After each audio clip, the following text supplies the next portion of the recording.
Mauma duto vinovi e majivie matin daweto. Mauma duto vinovi e majivie matin daweto.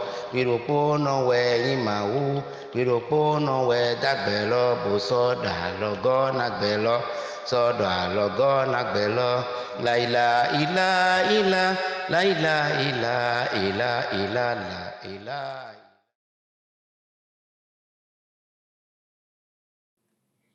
Les enseignements de l'islam en temps de guerre, c'est le thème de notre causerie de ce soir. Amis de l'Aube naissante, assalamu alaikum wa rahmatullahi wa barakatuh. Bienvenue sur le plateau de l'Aube naissante. Aujourd'hui, j'ai invité pour vous deux de mes missionnaires, en l'occurrence le missionnaire Gomina Nassiro de la région de Nati Tengu. Bienvenue sur le plateau. C'est toujours un plaisir de nous recevoir avec votre agbada de tous les jours. Merci beaucoup. À votre droite, je vous ai vu le missionnaire Lala Moussaïn. Vous êtes dans la région de Porto-Novo. Merci pour avoir répondu à notre appel. Aujourd'hui, nous projetons de parler avec nos amis de l'Aube naissante, de parler des enseignements de l'islam en temps de guerre. L'actualité oblige, vous savez ce qui se passe de l'autre côté du Moyen-Orient, où un des belligérants ne respecte plus rien, ne respecte plus aucun traité en termes de respect des personnes, des civils en période de guerre. C'est pour ça que nous avons décidé cette fois-ci d'entretenir nos amis de l'Aube naissante par rapport aux enseignements de l'islam en ce qui concerne le respect, n'est-ce pas, des civils en temps de guerre. Ça. Mais il y avait une ancienne question qui me taraudait l'esprit. Est-ce que nous pouvons dire, comme d'autres le pensent, que l'islam a encouragé la guerre? Vu que le Saint-Paul a participé à plusieurs guerres, certains pensent que l'islam est une religion qui a beaucoup encouragé la guerre. Quels sont les enseignements de l'islam par rapport à la guerre? C'est ça, comme la reconnaissance pour cette question. Oui. Nous allons d'abord noter que le saint prophète Mohammed n'a pas fait de guerre offensive. C'est-à-dire, c'est pas lui qui a initié la guerre, c'est pas lui qui a invité les ennemis à faire la guerre, mais il a juste fait des guerres défensives. Ce sont eux qui les ont maltraités, qui les ont persécutés. Il a quitté la Mecque parce qu'il a été persécuté pendant 13 bonnes années et il est allé vers Médine. Mais bien qu'il a quitté la Mecque, ils l'ont poursuivi jusqu'à Médine pour toujours la même idée, la même intention de persécution. C'est là, Allah subhanahu wa ta'ala, dans le Saint-Coran, lui a ordonné, lui a commandé de se défendre afin à ce que ces derniers ne mettent pas fin à sa mission. Alors, parlons de l'islam. D'abord, le mot islam signifie paix et la soumission totale à cet être qui est Allah subhanahu wa ta'ala. De même, l'islam est tiré du mot salam, qui est étroitement lié à la salutation musulmane. Assalamu alaikum wa rahmatullahi wa barakatuh. C'est une manière que les musulmans ont l'habitude de se saluer, qui veut dire que la paix et la bénédiction d'Allah subhanahu wa ta'ala soient avec celui que tu salues. Okay. Le saint prophète Mohammed sallallahu alayhi wa sallam, dans un hadith, dit Afshu salamu bainakum. Partagez la salutation de paix entre vous. Donc l'islam est une religion qui promote la paix. Dans le Saint-Coran, Allah subhanahu wa ta'ala dit Wallahu yad'u ila daris salam. Ceci se trouve dans la sourate Yunus, au verset 26. Donc, Allah subhanahu wa ta'ala dit, il est écrit, et Allah appelle vers la demeure de paix. Donc, Allah subhanahu wa ta'ala invite toujours à la paix. L'islam est une religion qui est venue partager la paix. Maintenant, venez encore. Au lieu de dire que l'islam encourage la guerre, nous allons constater même que dans le Saint-Coran, Allah subhanahu wa ta'ala invite les musulmans à mettre fin aux querelles. Dans la sourate Al-Hujurat, le chapitre 49, la sourate Al-Hujurat, chapitre 49, verset 10. Il est écrit, Allah subhanahu wa ta'ala dit, wa in ta'ifatan minal mu'minina qatatalu faslihu baynahuma fa in bagat ihdahuma ala al-ukhra faqatilu allati tabghi hatta tafi'a ila amrillah. Allah subhanahu wa ta'ala dit, et si deux groupes de croyants se font la guerre, faites la paix entre eux. Donc, n'encouragez pas la guerre. N'incitez pas les autres à faire la guerre. Mais quand vous voyez des personnes qui sont en querelle ou bien des nations qui sont en querelle, vous devez intervenir pour mettre fin à ces querelles-là et inviter à la paix. Il continue en disant, puis, si par la suite, l'un des deux transgresse contre l'autre, c'est-à-dire vous avez déjà demandé la paix, ils ont fait comme s'ils ont compris, mais l'autre continue à, disons, persécuter le camp adverse. Alors, Allah subhanahu wa ta'ala dit, si par la suite, l'un des deux transgresse contre l'autre groupe, des transgresseurs, vous devez faire quoi? Vous venir et combattre ces personnes-là qui sont les transgresseurs pour que la paix vienne. Il finit le verset en dit, فَإِنْ فَأَسْلِحُوا بَيْنَهُمَا. Si ce groupe qui est transgresseur-là a accepté de laisser les armes, alors il faut, disons, les réconcilier. Il ne faut pas toujours persécuter, toujours les maltraiter parce qu'ils ont fait cette persécution. Donc, en résumé, l'islam n'encourage pas la guerre et n'invite pas à la guerre, mais plutôt à la paix. Ok. Merci beaucoup. On va évoluer. Revenons alors donc à la quintessence du thème de notre discussion d'aujourd'hui. Quels sont les enseignements de l'islam en temps de guerre? Jazakumullah khairan, Mourabi Saïd, mais j'aimerais dire deux mots à propos de votre première question. Au fait, le nom même de l'islam, comme l'a mentionné le Mourabi Saïd, signifie la paix. Tout à fait. Sa salutation, la salutation que l'islam nous a enseignée, il y a la paix. La religion de l'islam n'encourage pas la guerre, mais la religion de l'islam encourage la paix. À titre d'exemple, dans le Coran, nous lisons dans la sourate Al-Baqarah, chapitre 2, verset 210, ce qui suit.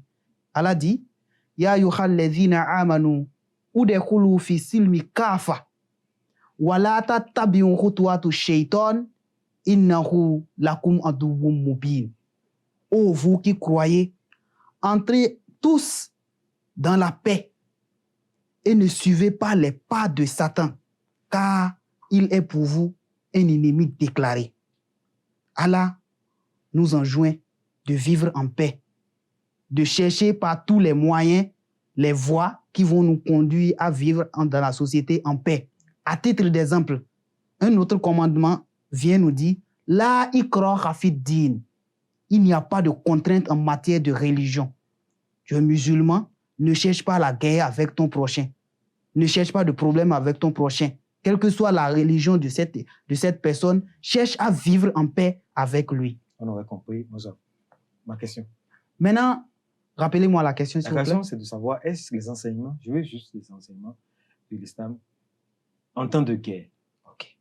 Concernant les enseignements de l'islam en temps de guerre, nous avons plusieurs, mais je dirais que la principale, c'est la justice.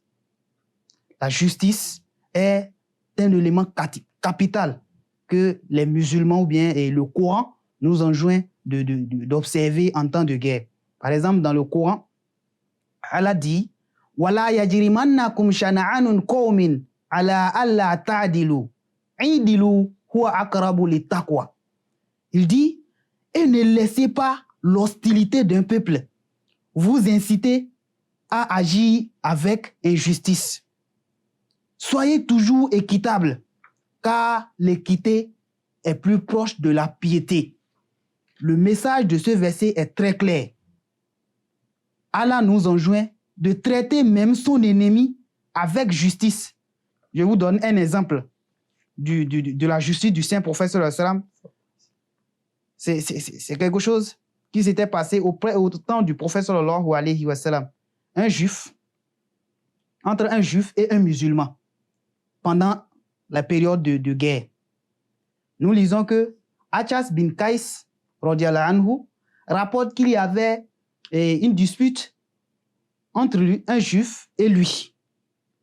Donc, une fois devant le prophète sallallahu alayhi wa sallam, ils ont présenté la situation. C'était à propos d'un terrain au Yémen. Le musulman disait que le terrain l'appartenait. Le juif disait que non, ce terrain, C'est pour lui. c'est pour lui. Or, ils étaient en guerre. Maintenant, le saint prophète Muhammad, sur lui bénédiction et paix, a demandé aux musulmans, c'est-à-dire il a demandé à Akas de jurer que le terrain, il lui a demandé premièrement, est-ce que tu as les preuves qui prouvent que ce terrain t'appartient? C'est aux musulmans, le prophète sallallahu alayhi wa sallam demandait cette question. Maintenant, ce dernier dit non, qu'il n'a pas les preuves. Il a dit aux juifs de jurer que ce terrain est à lui. Akas a intervenu en disant, ô envoyé de Dieu, il va jurer et il usurpera mon bien.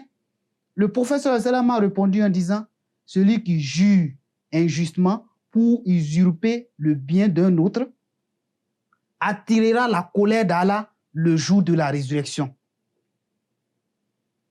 Dans cette histoire, en fin des comptes, le prophète sallallahu alayhi wa sallam a jugé en faveur du juif et il a accordé la propriété, le terrain. Il a dit finalement qu'il a pris la décision que finalement le terrain appartient aux juifs.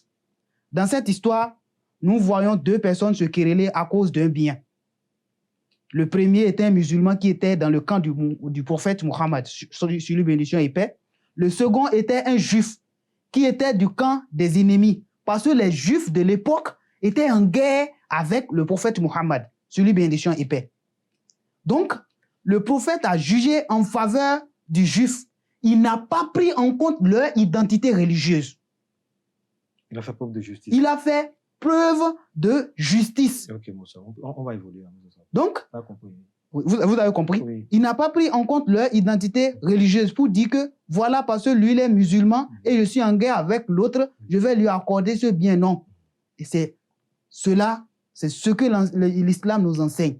Il doit être juste. Même en temps de guerre. En temps de guerre, il faut être juste. Oui, ça. Le saint prophète Mohammed sallam et le Saint Coran n'ont jamais encouragé à ce que nous allons à la guerre, comme je l'ai mentionné à l'entrée de l'émission. Oui. À présent, j'irai citer un verset coranique, le chapitre 2 du Saint Coran, la sourate Al-Baqarah, verset 191 à 194. J'irai directement sur la traduction pour gagner du temps. Allah subhanahu wa ta'ala dit dans ce verset, « Et combattez pour la cause d'Allah contre ceux qui combattent contre vous. » Ici, Allah subhanahu wa ta'ala dit, « Vous ne devez pas combattre ceux qui ne vous ont pas combattu. Vous ne devez pas initier la guerre. » Le Saint prophète Mohammed sallam dit, « Al-Muslim, man saliman nas bilisanihi wa yadihi. » Que un bon musulman est celui à partir de qui le monde entier, tout le monde sont en paix à partir de ce qu'il sort de sa bouche et à partir des actes qu'il pose, de ce qu'il fait avec sa main. Donc, en tant que musulmans, nous devons combattre seulement ceux qui nous combattent. C'est quand ils vont nous combattre, nous avons l'autorisation de nous défendre. Il continue en disant, mais ne dépassez pas les limites. Assurément, Allah n'aime pas les transgresseurs.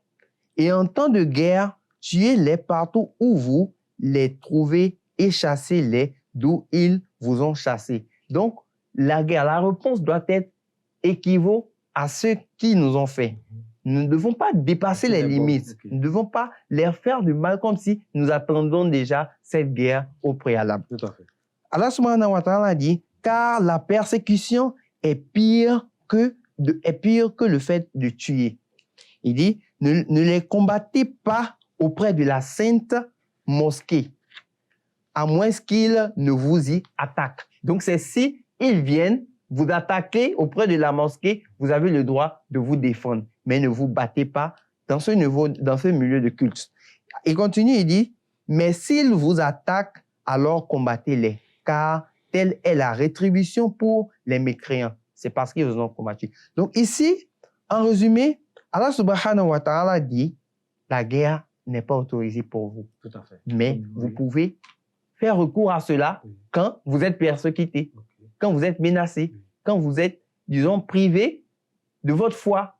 On vous empêche de faire, disons, votre religion.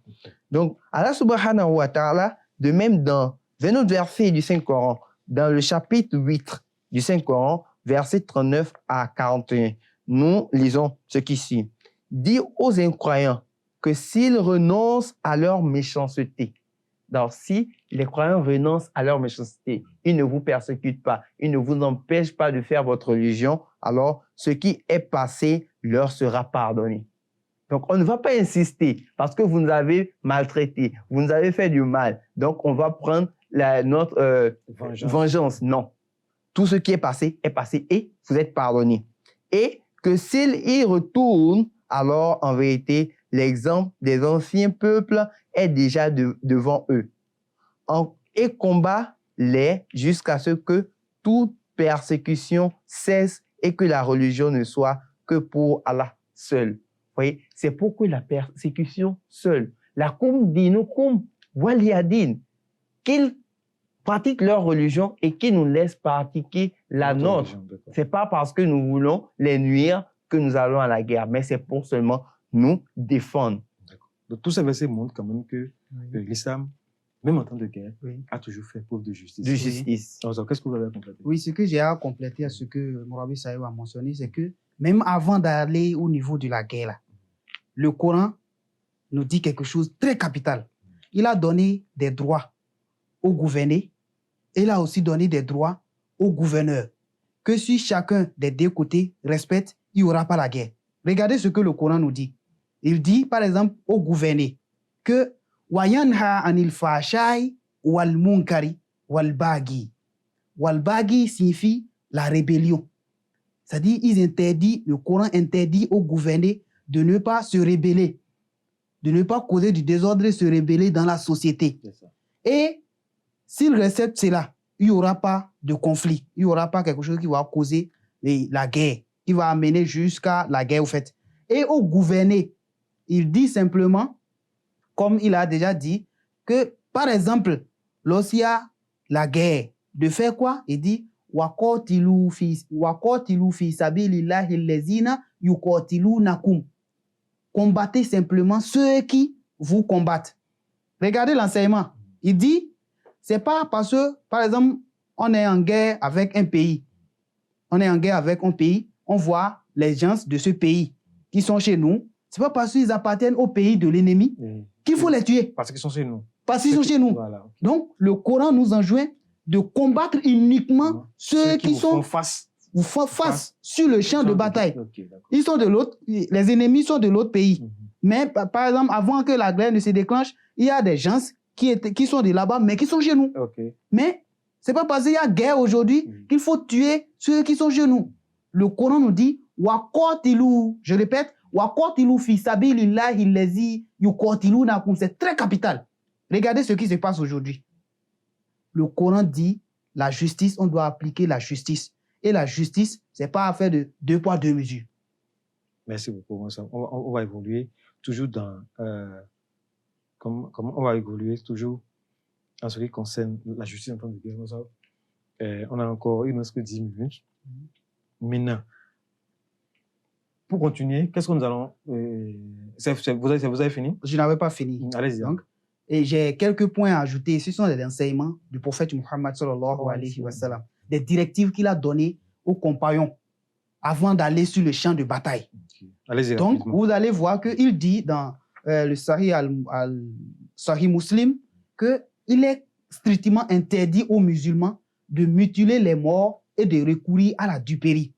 On ne doit pas prendre parti, on ne doit pas prendre à partie les prêtres, les fonctionnaires religieux et les chefs religieux. Il dit les vieillards et les invalides, les enfants et les femmes ne doivent pas être tués. On doit toujours avoir à l'esprit la possibilité pour la paix. Il leur donne ses conseils avant qu'ils n'aillent sur le champ de bataille. Il continue en disant, quand les musulmans pénètrent un territoire ennemi, ils ne doivent pas s'aimer la terreur parmi la population. Ils ne doivent pas permettre le mauvais traitement du peuple. Le mauvais traitement du peuple, c'est ce que je disais tout à l'heure, lorsque le Coran vous dit combattez seulement ceux qui sont en face de vous. Le prophète, sur lui bénédiction et paix, continue ses conseils en disant un armée musulman ne doit pas établir son camp en un lieu où cela peut gêner le public.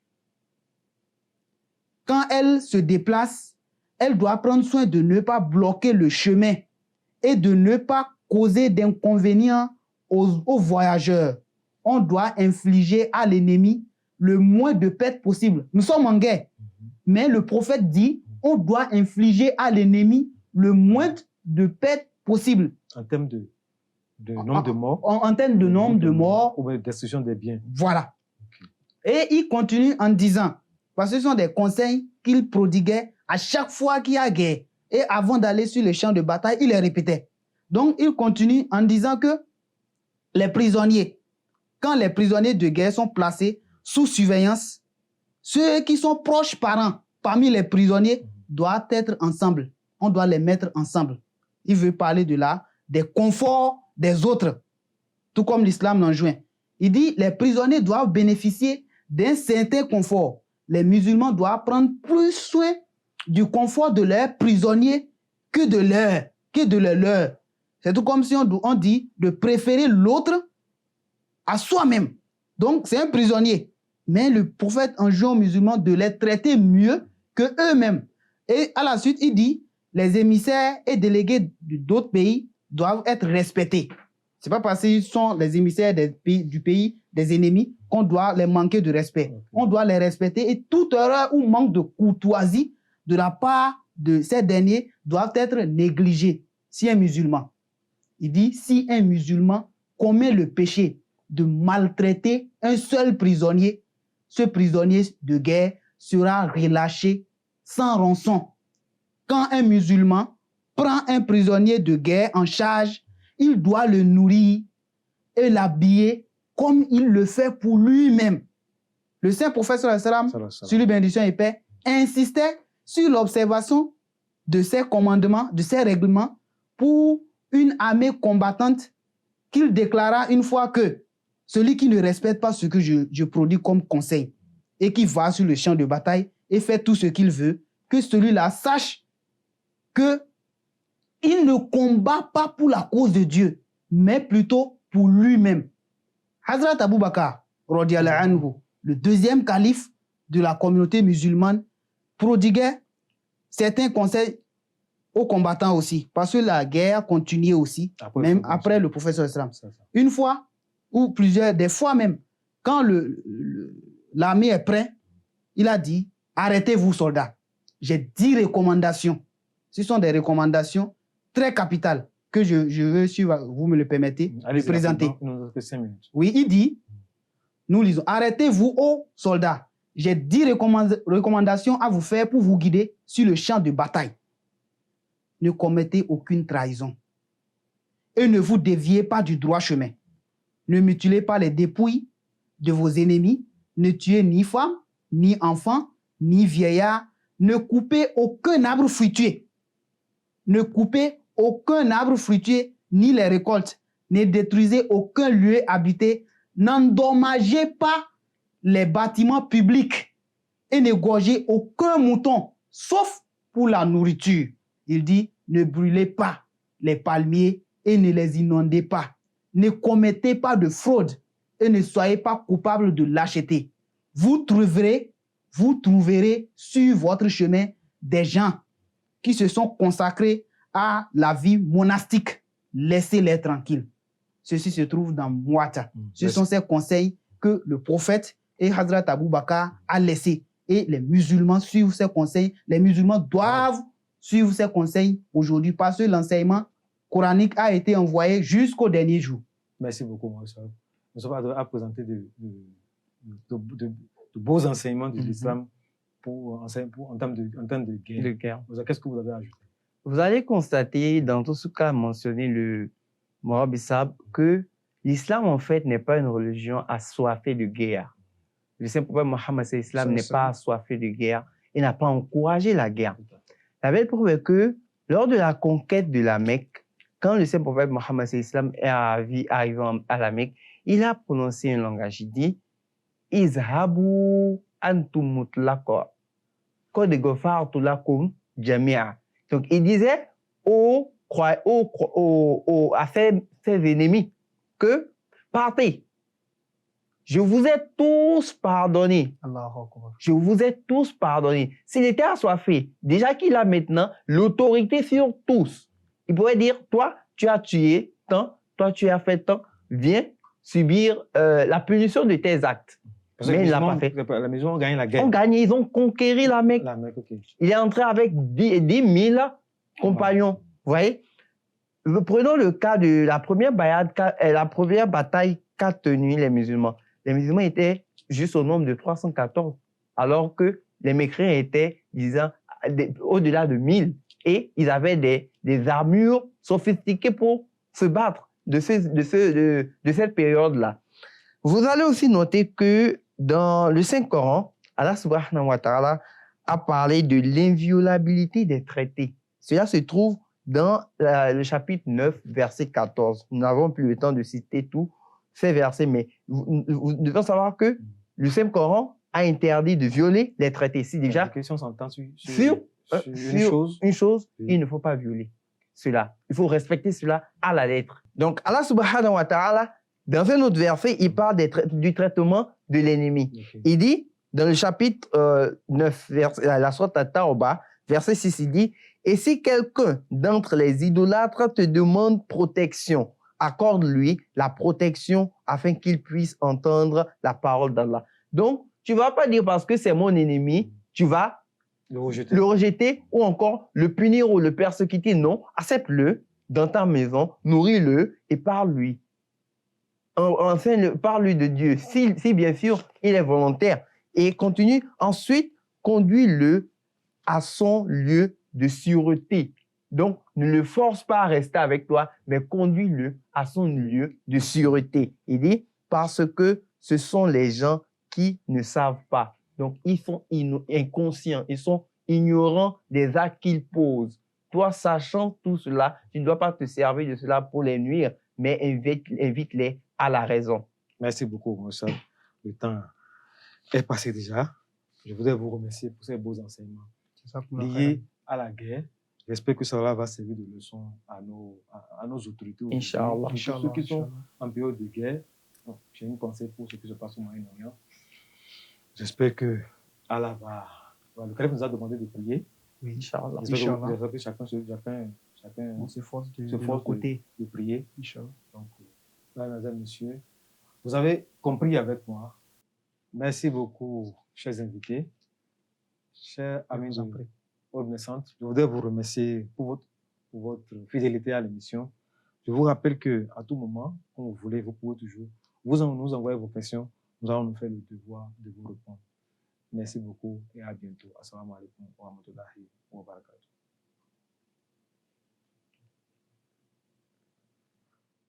La ilaha illa illa, la ilaha illa illa illa, la ilaha illa, la ilaha illa illa, la ilaha illa illa illa, la ilaha illa, la ilaha illa. Mahoma luto vinovi, majivie matinda weto. Mahoma luto vinovi, e majivie matinda weto. Wiropo no we imahu, wiropo no we dagbelo buso.